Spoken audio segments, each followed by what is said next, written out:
everyone, I'm Sam here again from A Bear and a Bee Books. So today I wanted to start the all-awaited videos of here, everybody's top of the top books, of the top nonfiction, of the top YA. I'm going to break mine up into different sections, and today I wanted to talk about the top short story collections that I read in 2017. I think I read about 4 or 5 this year, and I have 2 to show you, but I would say these are probably some of my favorites of all time, so I thought they deserved their own video, and I wanted to take time and share those with you today. The first one I'm going to talk about is called A Guide to Being Born by Ramona Acebel. This book, I know like the first story opens, and I remember Jen Campbell talking about it before I read it. It's kind of about the afterlife and all these lost grandmothers, and they're trying to figure out what it means, where they are. Everybody's looking for answers, and everybody's kind of just milling around on the ship. I enjoyed this story, and I thought that it was a really interesting way to look at perhaps our future. It really just made me think, and I found that was really powerful. Some short story collections, I only enjoy a couple stories, but this one I felt was so well structured in the way that it kind of grew on each other that I really enjoyed all of them. That first one I was talking about is Safe Passage, and I also really loved the next one called Poppy Seed, and that one was about parents and a child who had some challenges they were trying to overcome, and the things that the doctors were recommending they do to kind of curb those disabilities or challenges. I found it so interesting to think that obviously the parents had to make the decision for the child because the child couldn't make those decisions, and what a position that puts the parent in to try and guess what your children want and to try and guess what's best for them when they're not able to tell you themselves.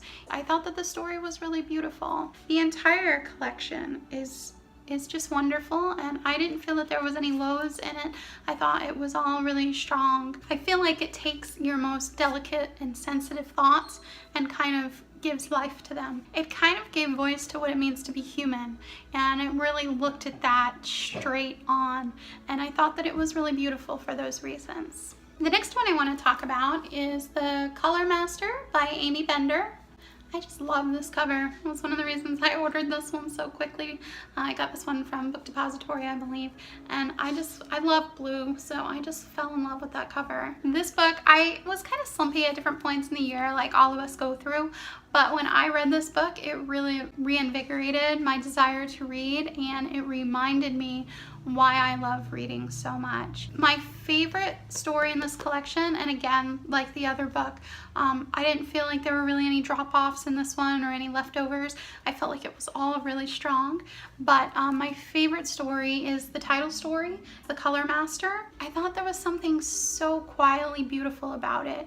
It really touched me emotionally.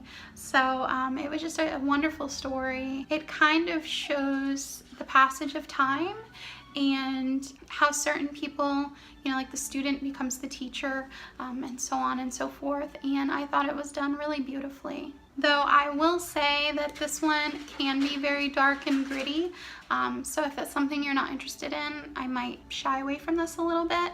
So those are the 2 books I wanted to talk with you about today. Both wonderful short story collections, some of my top favorites of all time. I would say I probably read more short stories than the average person, but I don't read, you know, like 20 a year or anything like that, but I do have quite a few in my collection. I hope to show you my whole collection one day, and I really do enjoy them. I find a lot of times for me, I like to have more than one book on the go, just to give myself options while I'm reading, like, you know, as if I was watching TV, I could change the different shows I was watching, and I find that having a short story collection a lot of times, going with a novel, is a good way to balance that. Please go ahead and click the subscribe button below if you enjoyed my content, and if you have any further questions about these, or you would recommend to me another short story collection based on my taste, I would really appreciate that. I just want to wish everyone a wonderful and happy holidays, and I look forward to seeing you again soon.